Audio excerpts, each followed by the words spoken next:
You got to get a corner and own the corner. It doesn't matter how small to begin with, but you just got to own that corner. So when we're talking about, high quality, good design, made in the USA, green recycled toys, that's not for everybody. Mm-hmm. And matter of fact, we said no to Walmart 7 times before we went into Walmart because we just realized, it's not a product for Walmart customer. They wanted it, of course, because it sold in all the other retail chains. But we just said, this is not for your Walmart customer. We're doing you a favor by not putting our products in your stores because it's not going to do well. Robert, it's great to see you. I'm so glad we could do this conversation together and talk a little bit about your background and Green Toys, the company that you founded, and just kind of get into all your different thoughts. I've always learned so much over the years, so excited about this. Do you want to give a little intro as to who you are? Yes. So anyways, thank you for having me. And Ian, very cool. To people who don't know this, but you and I are very, very good friends and go back way back in the consumer products industry. So thanks for having me. So I cut my teeth in the entertainment industry. I worked in the record industry for a long time, late 80s, early 90s, working in digital graphics. So back when the Mac came in desktop publishing, I was early in that. Started in the internet very, very early in the entertainment industry. That got me to San Francisco. And that got me to being a venture capitalist in Silicon Valley during the late 90s and early O's, which was an absolutely crazy time and a lot of fun. And we all did okay. And then out of just dumb luck, I stumbled into the toy industry in the mid O's and decided to start a company called Green Toys that we started in a garage with my money. And the mission was to make kids' toys from recycled materials. It was literally that simple. One night, my wife and I were having dinner, drunk, drinking wine, and she said, "You should do environmentally friendly children's products." And I thought, well, that's a good idea. I knew nothing about it, nothing. I knew nothing about manufacturing. I knew the toy industry, but I didn't really know manufacturing. I certainly knew nothing about plastics. So we set up I got a partner from USC Business School where I went, woman I've known for 15 years. And I said, we should do this. And so we did it. And that's how it started. Yeah. And through this, I'll tell you what happened to that. And we sold the company, I exited, and now I live in Portland, Oregon, having fun. Yeah. That's great. That's a great setup. So, and you and I, we got to start, the first time I came across you was when I was running design at Whammo, or Frisbee, hula hoops, boogie boards, snowball blasters, all this stuff. And I had this wall, I guess a little bit like my background right now. And I would put things on it that I just found influential and excited me and all of this.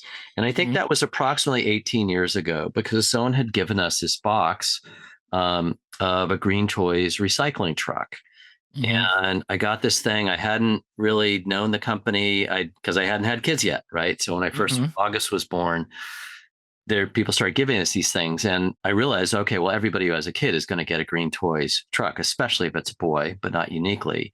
Right. What I was really struck with was that the box itself was part of the play pattern, where you would cut out little sections of the box and then put it into the sorting sort of station on the truck doing it.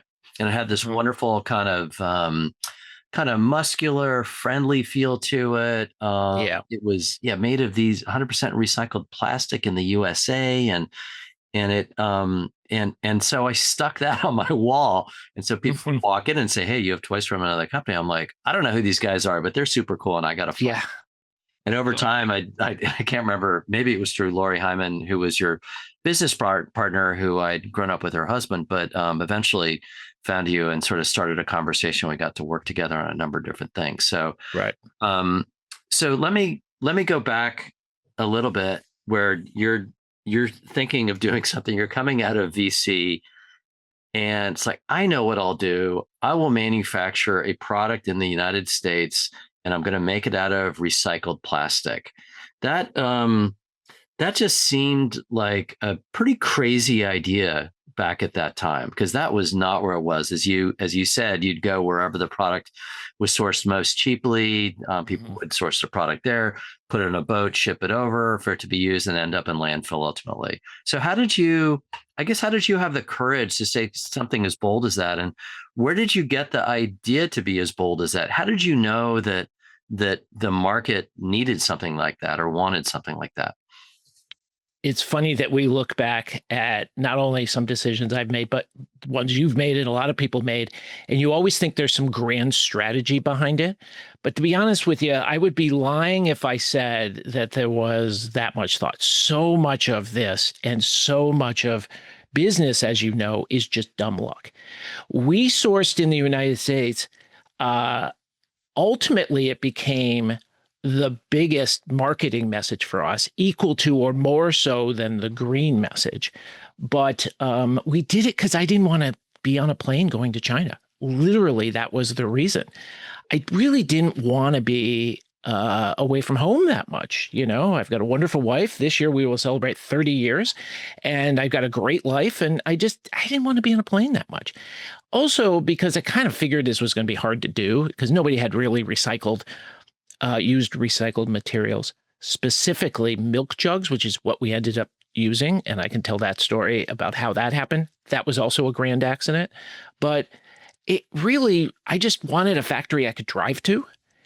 And so we found a factory in the East Bay, California.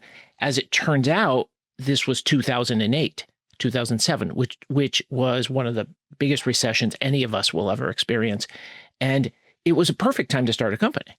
Recessions, and that you hear that a lot, but it's true. Recessions are a wonderful time to start a company because we went to a factory and a Toyota plant had just closed in Fremont, California, and they had all this open capacity. So they were like, yes, we will work with you. Yes, we have capacity. Yes, we need the business.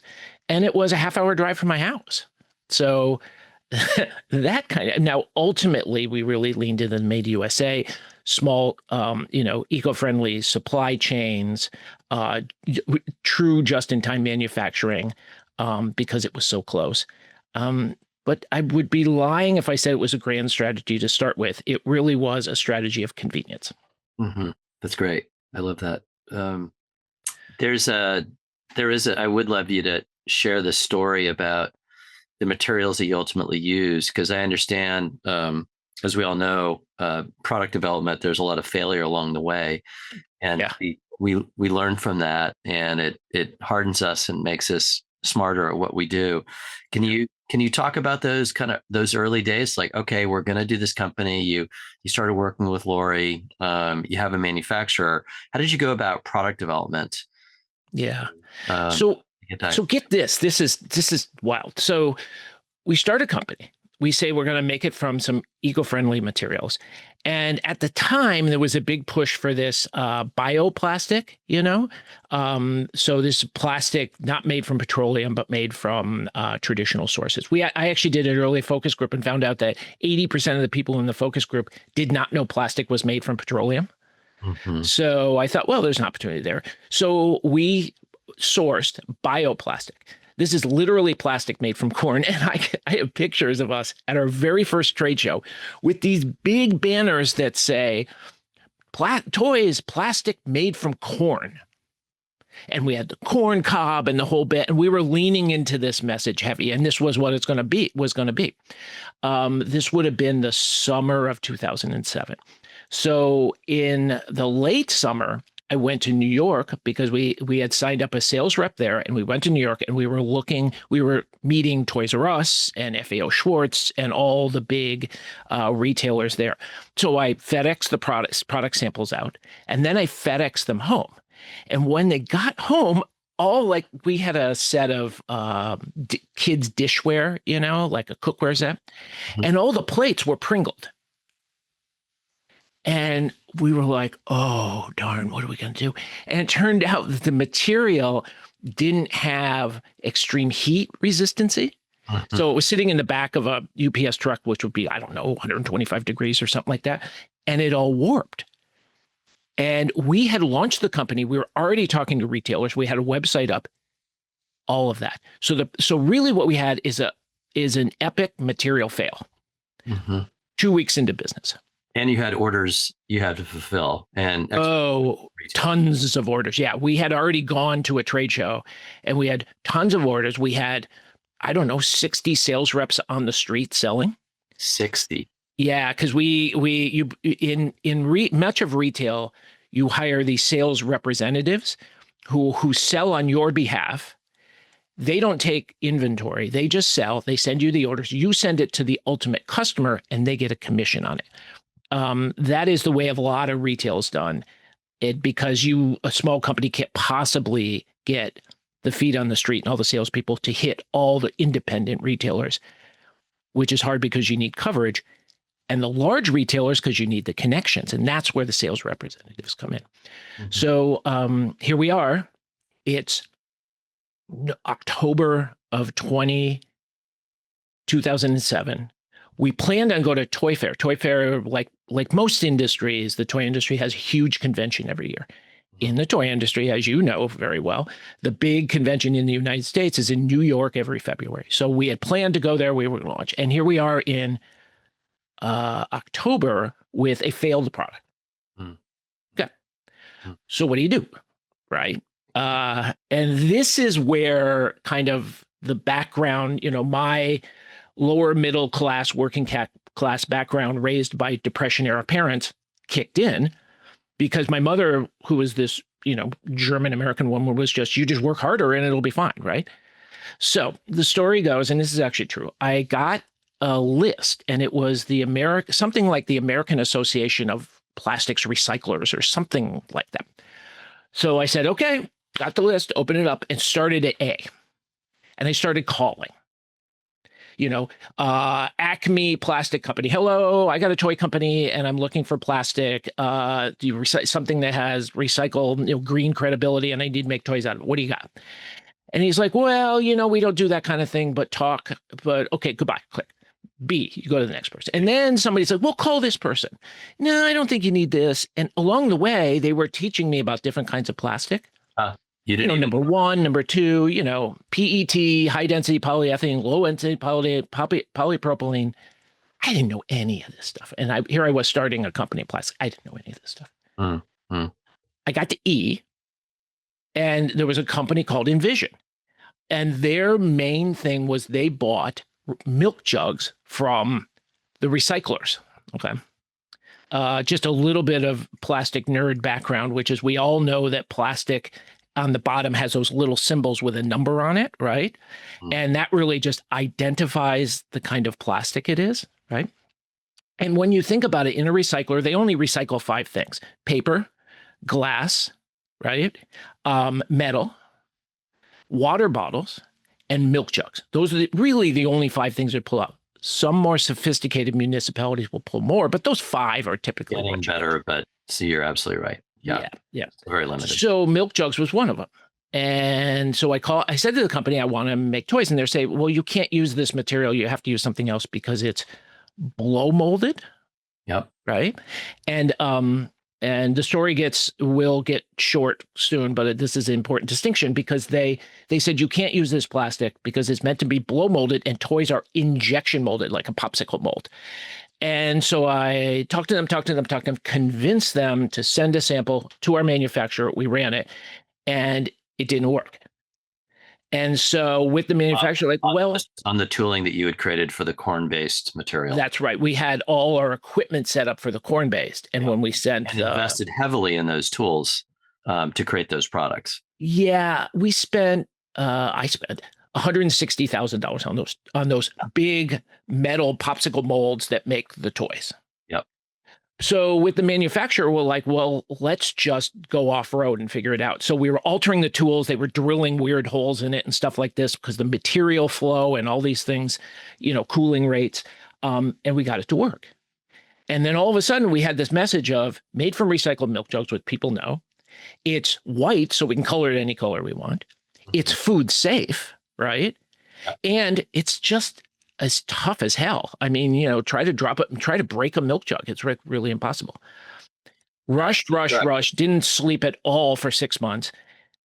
and then went out at Toy Fair 2008, enormous hit. And then from there, it was, okay, product strategy we continued to do, but now we went into retail and distribution strategy. So our mind flipped to product driven to market driven. Mm-hmm. That's great.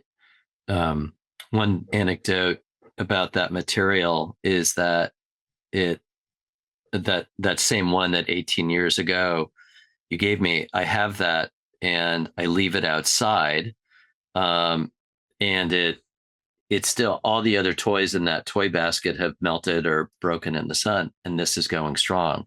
I won't say it's exactly like the day it was given to us, but it's absolutely amazing. So well done on choosing that. And I love that you choosing that. Once again, it was dumb luck. Right. I love that you use sort of like keep going. If you hit obstacles, just keep, you were smiling and dialing and you got that information you needed. And that's wonderful. And you got what was probably one of your biggest liabilities at that point was the material. And all of a sudden it's like, okay, we're shifting this other material, HDPE, the milk jugs, which is challenging to mold and does all sorts of weird things when it comes out of the tool. You developed both a wonderful marketing message because everybody trusts a milk jug, right? All recycled materials don't necessarily derive that trust, but somehow you're able to create that trust.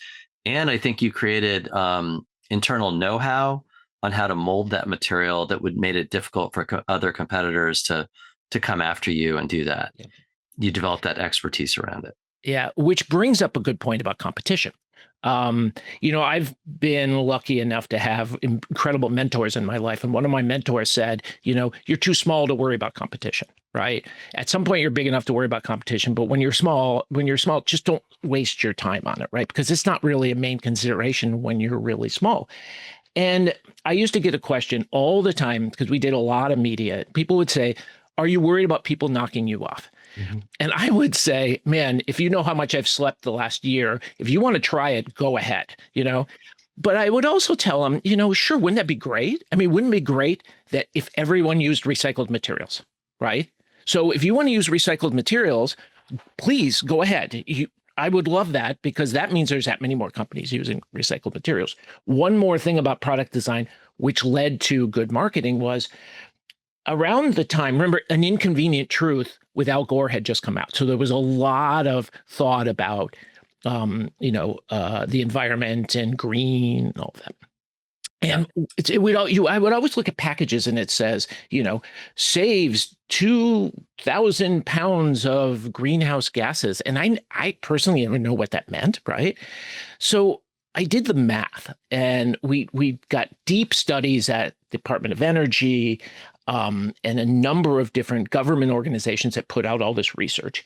And we figured out how much energy do you save? The green credentials from recycled plastic really come from the energy usage, because the saving energy is the thing that reduces greenhouse gases, because you don't have to do that much energy. You don't have to use that much energy. So I did the math. I had this huge spreadsheet. I think I still have it. And it turns out that every dump truck you use reduces, saves the amount of energy to run a TV for a month. And so what we did is we came up with all these lists, saves the equivalent of 2,000 AA batteries in a way people could understand, Yeah. Saves enough energy to run a car for a week, that kind of, that kind of stuff. A pound of greenhouse gas is a somewhat abstract concept to most of us, right? But AA batteries, thousands of those, that's super tangible. That's in our everyday life. Yeah. And then we also got a little counter. We'd say, how many milk jugs did we recycle? Right. I think the number is actually 100 million at this point that the company has used. 100 million recycled. Recently, the counter was not running on the website. It's under construction right now. So maybe it broke at 100,000. I think I programmed that, and maybe it didn't program to go beyond 100,000 or something. Right. Okay, so you've so staying a little bit with the origin story. So you've got this concept that you want to do. You know that you want to make it in the USA. You know you want to use a recycled material or sort of a green material, quote unquote. You had to sort of you had to pick something to start with, and you had to have a shape, right? And I can't remember if the dump truck or the recycling truck was one of your first ones, but those in many of the DNA, the design DNA at Green Toys is done by a guy named Brian Gulasa, who's a great friend of Yes. both of us.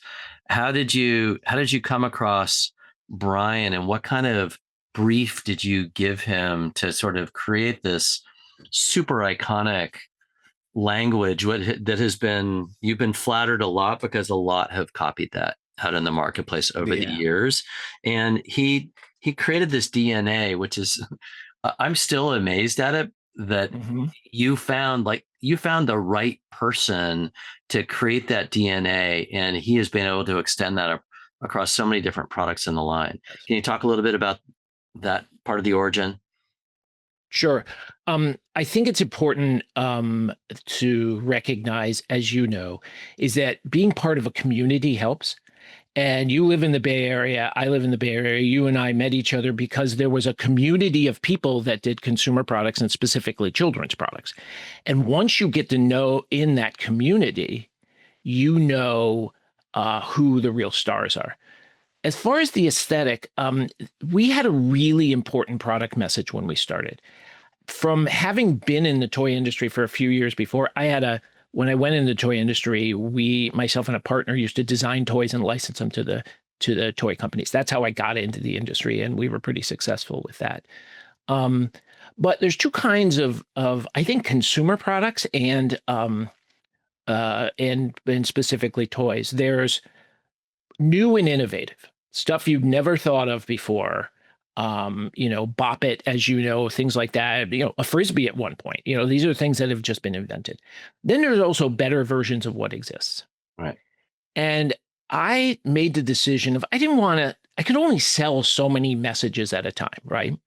You can't sell, it's made in the USA, and it's green, and it's safe. Oh, and it's this whole new play pattern toy you've never heard of before, and you got to learn, right?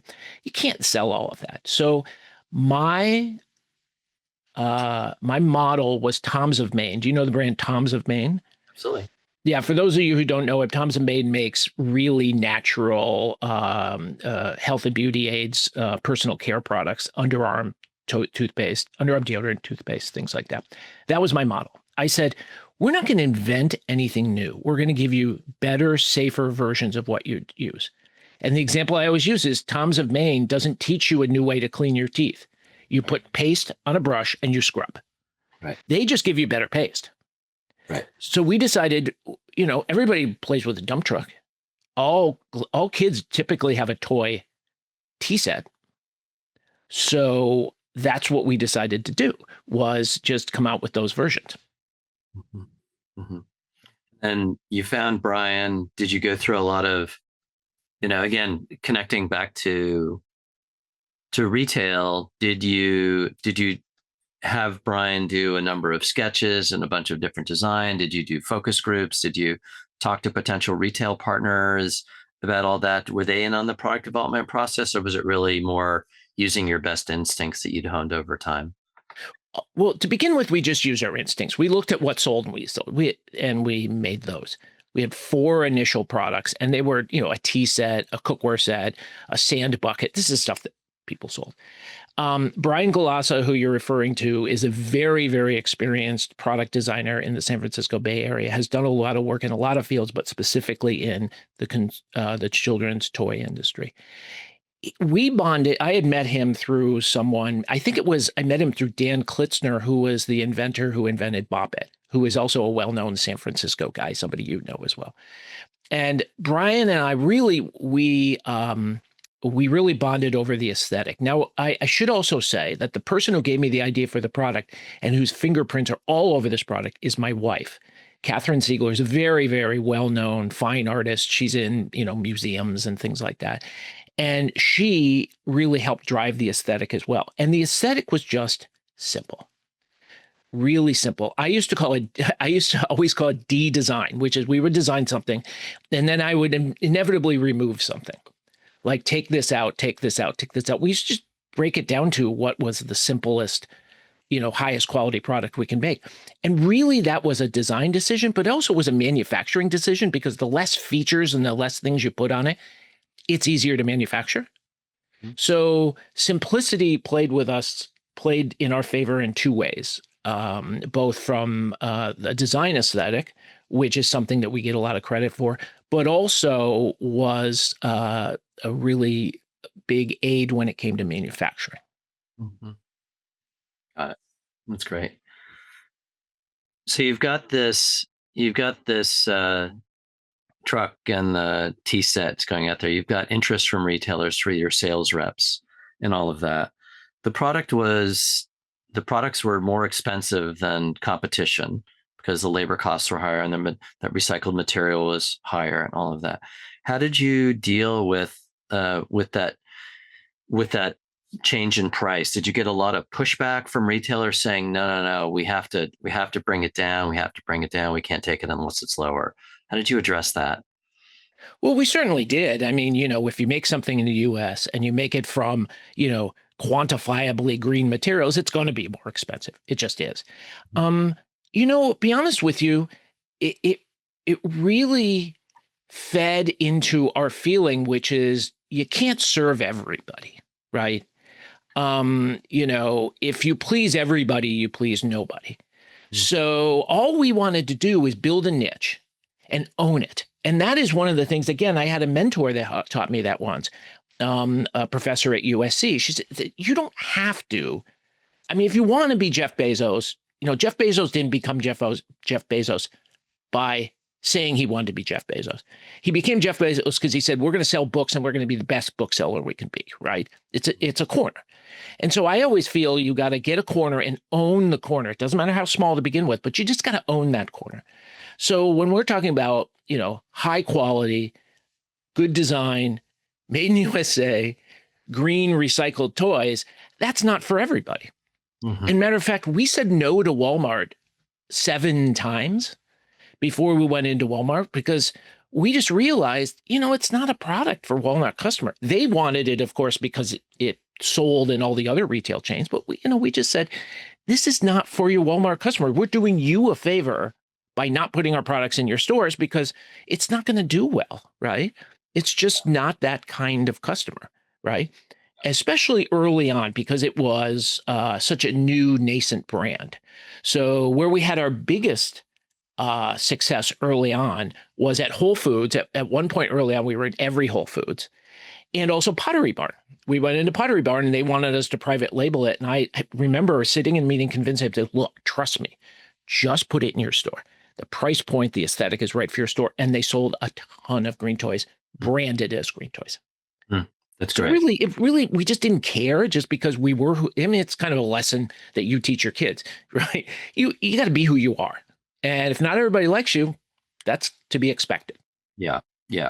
But you had clearly identified a customer that was responding to the message that you had. I think it's fantastic. So you got the sell-in to happen. You had sell-through at certain places was particularly dramatic. What sort of feedback did you get from those retailers? Was it like more? We love this. Our demographic really loves what you're talking about here. What did they start to say to you?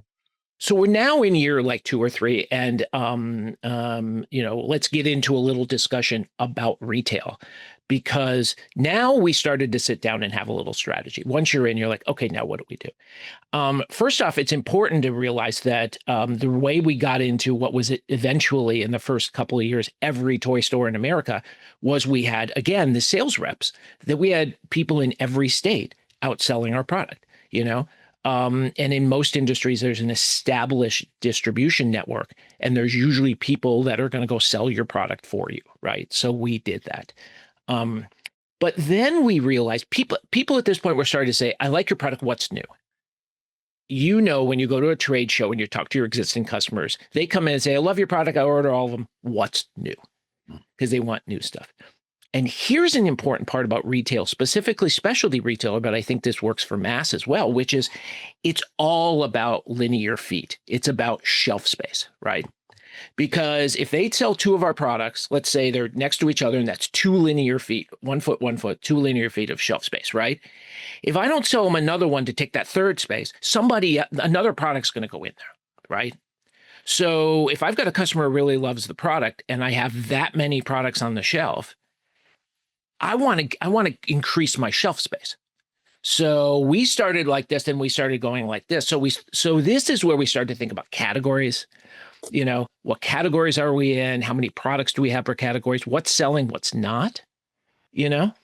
And I think one of the key messages, and at some point we'll dovetail into this, but I'm going to sprinkle this through this, is that we were really successful because we were very good at analyzing data. What sold, what didn't sold, what was more profitable. We had our numbers down, and we had our financial numbers down, which so many entrepreneurs I work with today just have a hard time because they think product, product, product, product. But once you think product, product, product, you really have to know, am I taking on enough debt? Am I taking on too much debt? Are my gross margins good? This whole idea about having gross margin and where that fits in the financial thing. Gross margin, as you know, is the difference between what you sell, the difference between what the retail price is and your cost. Gross margin is what you actually make. And that feeds the beast because that's the number that pays all your people, does all your advertising and things like that. So the retail strategy was, let's get more products in there, but also let's get profitable products in there. So there might be retail, products that people would really clamor for, but if we couldn't make money on it and it helped feed our mission, we just wouldn't do it. So this was the point that the economic message, the economics came in as well as the product design. Yeah. I think that's when we had developed a friendship. And in 2011, we worked together on a project looking at the strategy of how your company might grow and what the other product lines might be, or where to expand. And that was for me really insightful. We spent a lot of time together talking about the products. There were a lot of store visits. There was a lot of looking at competitor products that were out there. It was trying to understand the demographic, trying to understand your manufacturing strengths and where the challenges might be, all of that. I want to say one thing about the consultancy that we brought you in 2010 or 11, something like that. We were already thinking that it was time to sell the company. We were big enough that we would attract suitors. And we brought you in to say, where should we go from a product standpoint? And you gave us a lot of advice. But one of the main things you said to us is continue doing what you're doing. Don't necessarily go off in all these wild extensions, because the core of what you do still has a lot of room to run in it. Like, for instance, we did a small launch into the housewares industry, plates, bowls, cups, not just for toy play, but for household use. And it did okay, but it didn't do great because we didn't know that industry, right? Housewares industry is a very different industry than toys. And even if you're selling to the same retailer like Pottery Barn, the toy buyer would say, I don't even know who the buyer is over there. I can't buy it, and I don't know who does buy it, right? So one of the big messages you gave was just do what you do.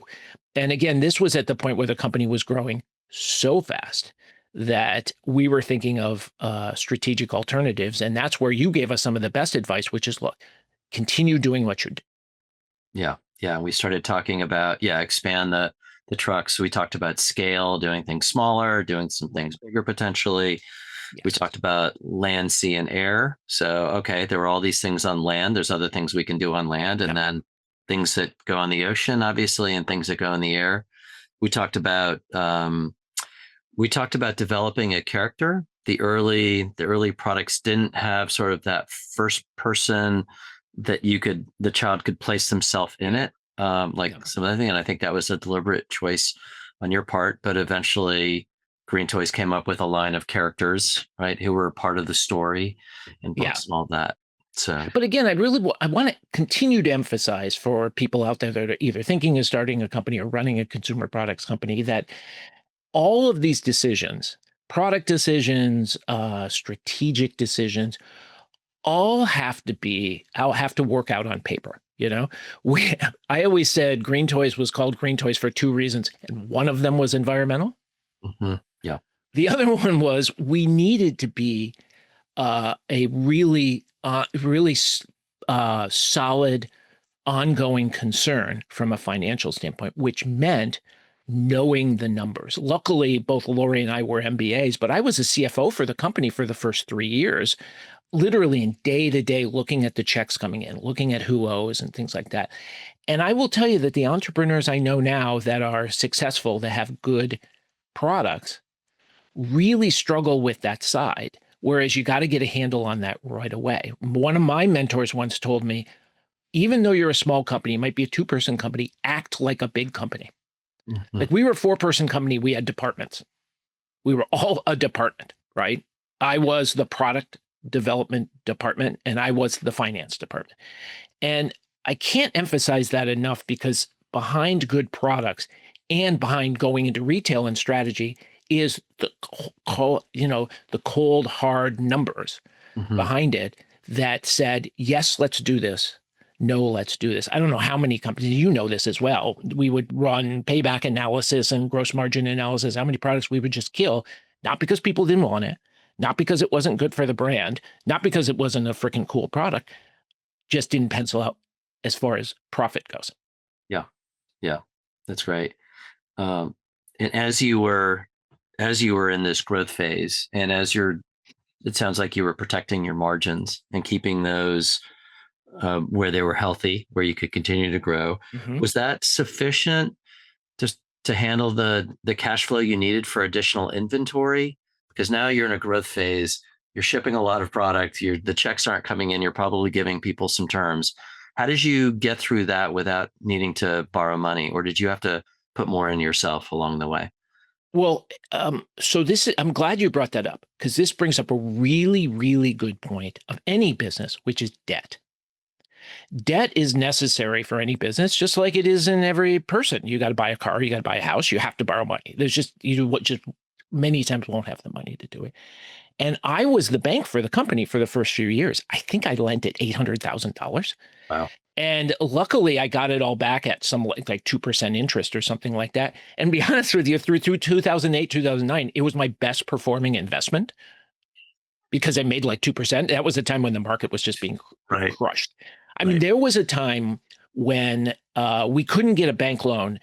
The way the toy industry works is very seasonal. So you have to build a ton of product in July, August, September to sell it in October, November, December. And so which means you have to put a ton of cash up front to make the product before you sell it. And we were so small, we couldn't get a bank loan. So I would lend it. At one point, I cleaned out all my IRA accounts. And you could do that on it used to be able to do that in like a 60-day, 90-day basis where you wouldn't get hit. You could borrow it and pay it back. And at one point I cleaned it all out, right? But then we got a loan because we needed money to build the inventory. We got a loan, but we had to personally guarantee it. And for small business people there, you got to understand that if you go to a bank or an SBA loan, a small business administration loan, they will lend you the money. But there's the corporation and there's you. They say, we're lending it to the corporation, but if the corporation can't pay, you're guaranteeing it, which means we're coming to you personally, right? Your house is on the line. And we needed more and more money, more and more money. And so my partner, Lori, and I were putting everything up. At one point, we put all our net worth, including our houses up, because they would only lend 1-to-1. We'll lend you $1 if you put up $1 of collateral. Lend you $1, put up collateral. But this is a story I tell for a lot. And before I tell the story, I'll say the reason I always tell the story is because entrepreneurs should be very careful with the debt they take on. I can't tell you how many entrepreneurs I work with that just get over their head in debt. They borrow for things like marketing, right? And company expansion and things like that. We only borrowed money for inventory. Why? Because we knew if we got in a bind, I could sell that inventory for cost and pay back the loan. I never borrowed it for working capital. And that's kind of the thing. Never borrow money as a small entrepreneur for working capital. You always borrow money for inventory. I don't know if that's what worked for us. And we would borrow it in the summer, go through Christmas, sell all the product. And in January, we pay off the loan every year. Okay. One day I'm in San Francisco airport, and I can remember to this day where I was standing in San Francisco airport. My phone rang. And by this point, we were a pretty big customer of Chase Bank. So big, in fact, that they were so proud of us, they put us in their TV commercials. Lori and I were in a TV commercial for Chase, and we were in a full page ad, Lori and I, partner Lori and I, in the Wall Street Journal for Chase Bank. Because they wanted, this was 2008, 2009, 2010, and they wanted to say that they were backing Main Street, not Wall Street, right? Of course, what they didn't say is they got a personal guarantee from us. It wasn't total backing, but that's neither here nor there. So I get this call from the guy, and Adam was his name, and Adam was our banker. And every year we would send them our forecasts on what we were going to sell for Christmas. And they wanted to see the sales forecast because that dictated how much money we would borrow, which dictated how much product we could make, which dictated whether we could meet the demand. Sales forecasting was real important. Amazon used to send us their sales forecast. This was now 2011, 2012, when Amazon became huge in everybody's life, right? So he gave a call and he said, Robert, congratulations. We got your sales projections for the rest of the year. It looks like you're going to have a bang up year. We can't lend you all the money you want. And I'm like, well, why not? We've got these sales projections. You know, we need to build this inventory to sell the product. You have to have inventory to sell. And they said, well, the problem is you've grown so big that if I combined your and your partner's complete net worth, there's not enough collateral to cover the loan. So, and, you know, again, we're not geniuses. This was a lot of dumb luck. But what do you do when you're at Vegas and you know you're winning and you put all your chips to the beginning, to the middle, and the other guy raises you, you don't have any more money, but you're sitting with a royal flush, right? That was the moment that we said, let's sell the company. It was literally that simple because it needed more money than we could provide.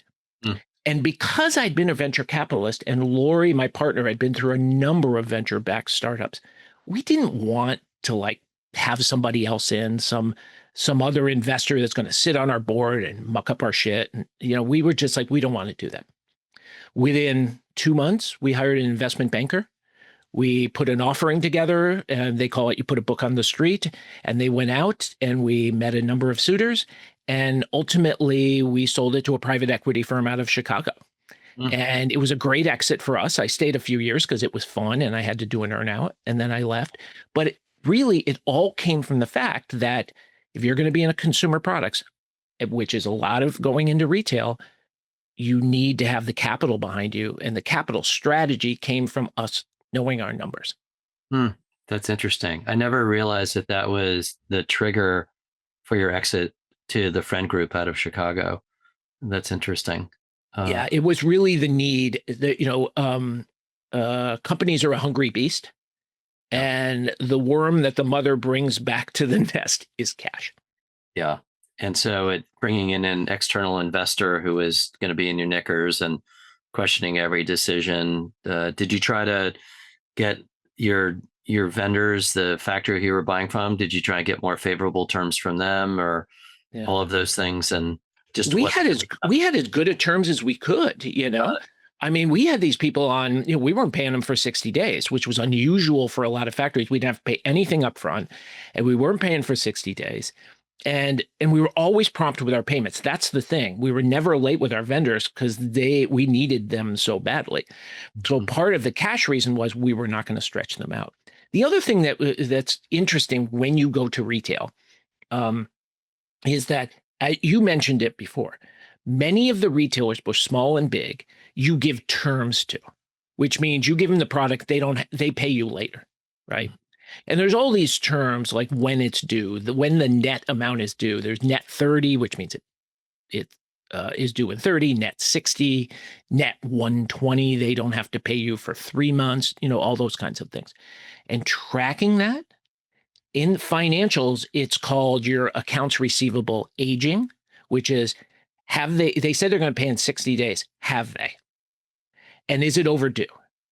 And it's really important when you sell into retail to keep in touch with who has paid you and who hasn't.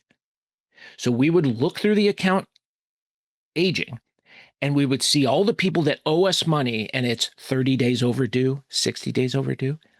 And that's free cash. If you can track that down, that's free cash. Okay.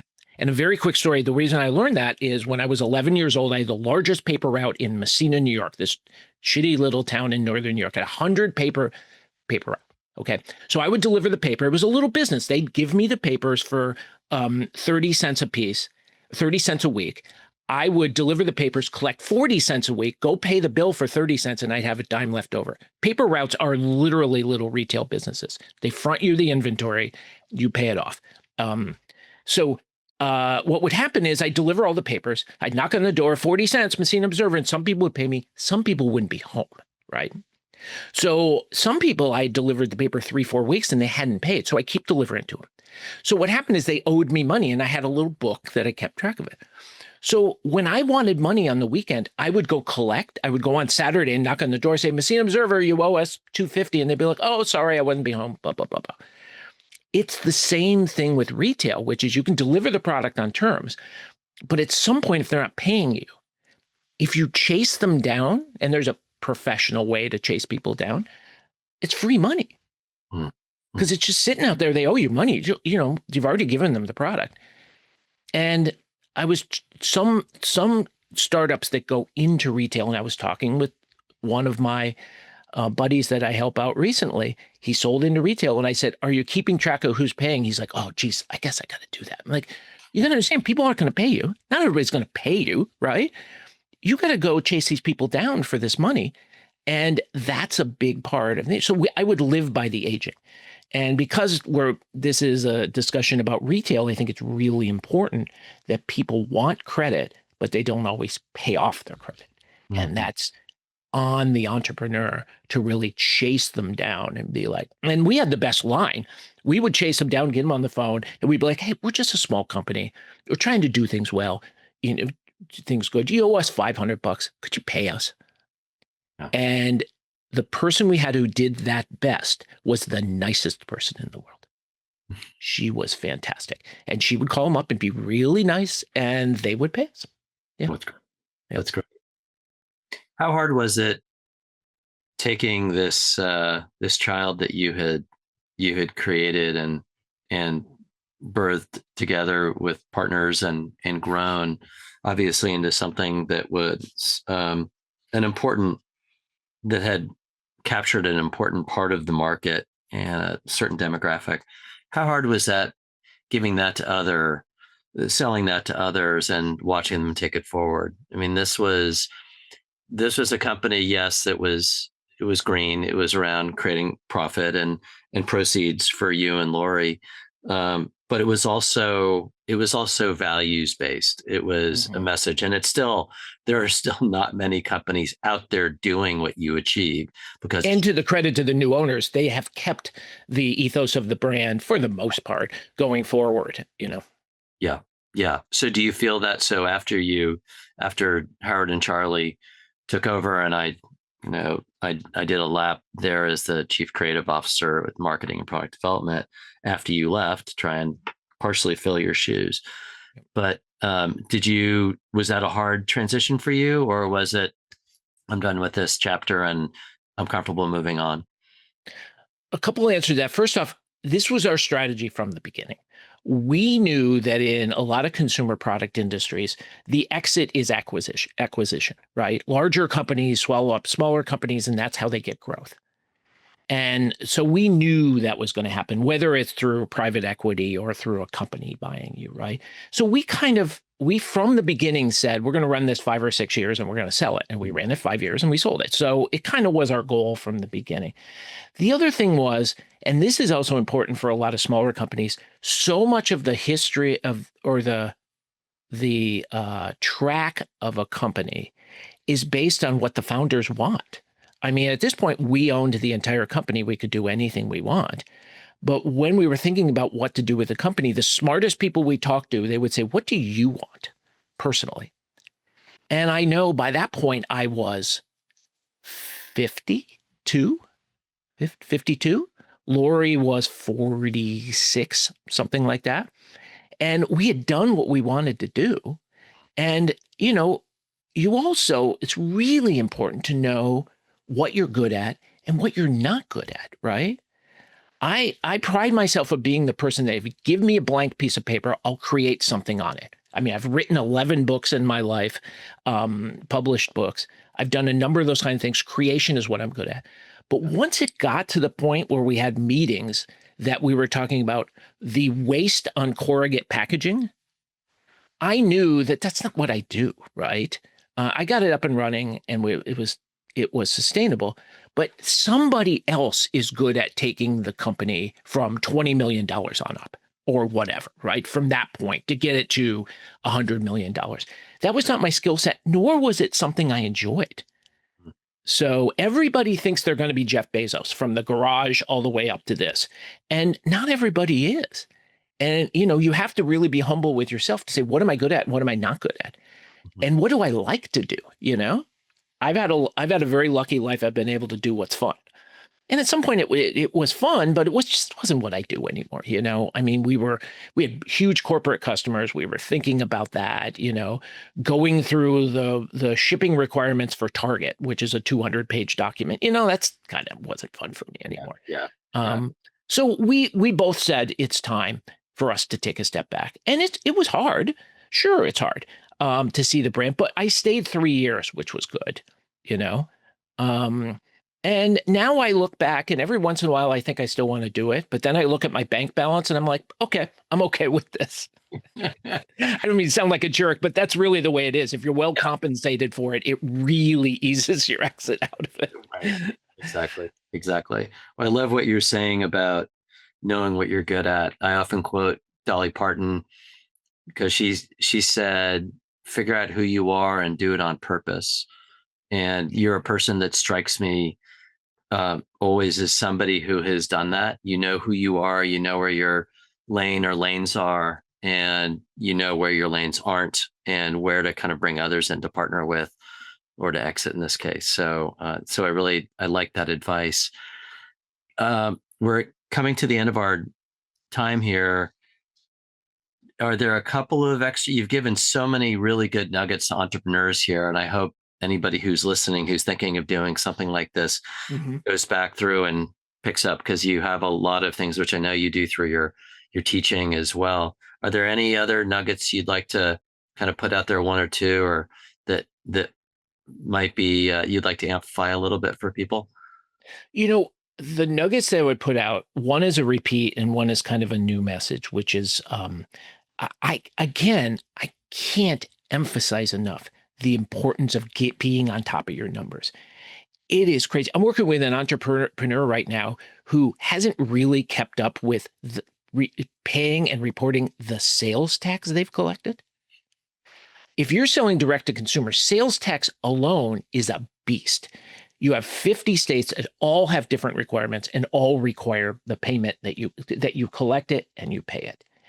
And that is a absolutely no fun task where you just have to get software and keep on top of, oh, am I at the point where I owe West Virginia money, right? But if you don't do it, at some point you've collected $100,000 in sales tax and not paid it to the states. That chicken will come home to roost, right? So staying on top of the financials is really important. And the other thing really is just the good old fashioned, just listen to customers, right? At some point, and Ian, this, at some point we didn't have to design anything. We didn't have to come up with any ideas. We would go meet with customers to say, what do you want? Of course, if they asked us something stupid, like they say, we want toy guns, we weren't going to do that. That was part of our thing. We weren't going to do anything they said. But, one time a customer said, you should do a ferry boat with little cars that go on it. It's a really cool idea, and we'd buy that, right? That's always the goal. If somebody says, if you make this, we will buy it. Right. And we always said, we called it, suitcase on a donkey was the phrase I always said, which is if they want the product in a suitcase delivered on a donkey, that we'll do it because that's what they want. And customers really rule, as long as they're not asking you to do something that's outside your ethos. So many people think that the genius ideas come out of the blue, and sometimes they do. Just in a void with no customers around. Sometimes great ideas do, but most of the time it's really asking people, okay, what should we build that you want to buy? Build a ferry boat. You already have a tugboat. Build a ferry boat. Okay. Yeah. It's literally that simple. So keep on top of the financials, way on top of the financials, and listen to customers, and ask. Yeah. And between those two, you're halfway there. Yeah, I completely agree with that because I've spent a lot of my career thinking about user-centric design, the kids who are playing with it, the parents who are purchasing it. But more and more, my practice has been around merchant-centric design. So it includes the needs of the ultimate end user of the product, but it also thinks about that customer, who the retailer, the merchant who's purchasing the product. What are their ideas? They have a different point of view. How do you solve their problems? Because they have a business problem they're trying to solve. It's interesting you say that, because when I said customers before, that product came at the request of a retail customer. Because, and it's important to know who your customer is, which is, while parents were a customer, we did not sell direct to consumer at all. We only sold to retailers. By the way, we didn't do that because we didn't want to deal with the sales tax. Yeah. We didn't want to deal with sales tax. So retail was the customer we were thinking of. Yeah. That's great. Well, Robert, so many great lessons in here. I really want to thank you for taking the time for doing this and sharing all your insights. You're very generous with all the lessons you've learned along the way. And as you're a professor, I know that your students benefit a lot from your experiences. Yeah, absolutely. And, I'm always around. I have time for young entrepreneurs, vongoeben.com, my last name.com. I'm around. I got time. People made time for me when I was up and coming, and I got time to either help. I consult with a lot of companies, but I give a ton of free advice as well. Anybody, I'm happy to help whoever I can help. I will make sure that we put up a slide with your contact information on it as well. Great. And thank you. It's great to see you again. Yeah, same. All right. We'll talk soon.